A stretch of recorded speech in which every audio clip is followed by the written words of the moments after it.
बहुत महत्वपूर्ण ये हमारी बैठक है, एक्सटेंडेड CWC है।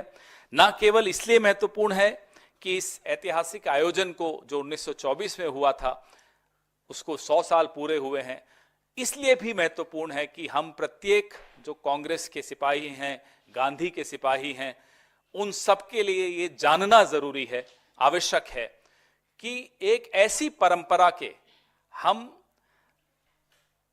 जिम्मेदारी लेते हुए आगे बढ़ रहे हैं, वो ध्वज उठाकर हम आगे बढ़ रहे हैं, जो हमें बहुत गौरवान्वित भी करता है और उस जिम्मेदारी का एहसास भी दिलाता है। ये इसलिए हम सबके लिए बहुत महत्वपूर्ण है। 1924 के इस अधिवेशन में महात्मा गांधी के साथ राजेंद्र प्रसाद जी थे, पंडित जवाहरलाल नेहरू जी थे, सरदार पटेल जी थे, सरोजनी नायडू जी थी और सुभाष चंद्र बोस जी थे। दिग्गज नेता हमारे सब इस अधिवेशन में थे और तब से लेकर अब तक, महात्मा गांधी से लेकर और आज हमारे मल्लिकार्जुन खड़गे साहब तक, जिस तरह से कांग्रेस पार्टी ने हमेशा संघर्ष का रास्ता चुना, समझौते का रास्ता नहीं चुना और संघर्ष के रास्ते पर चलते हुए ही इस देश की यात्रा ने बहुत महत्वपूर्ण मंजिलें हासिल की, वो आपके सामने है। अब संघर्ष बहुत बढ़ गए हैं और हम तैयार हैं उन संघर्षों के लिए।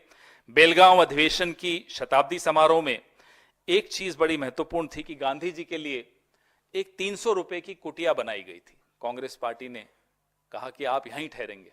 गांधी जी ने उस कुटिया में ठहरने से भी इनकार कर दिया।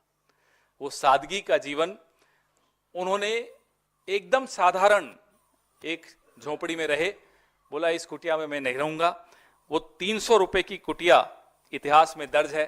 आज का जो हमारा जो निजाम है, जो सत्ताधीश लोग बैठे हैं, सूट बूट वाले, जिनको राहुल जी सूट बूट की सरकार कहते हैं, उनको शायद उनको भी प्रेरणा लेनी चाहिए कि किस तरह के लोगों ने, who were our founding fathers, what was their contribution, what was their sacrifice, how was their mentality, how did they think, ये सब हमारे आज के प्रधानमंत्री और गृह मंत्री और इन सबको भी समझना चाहिए।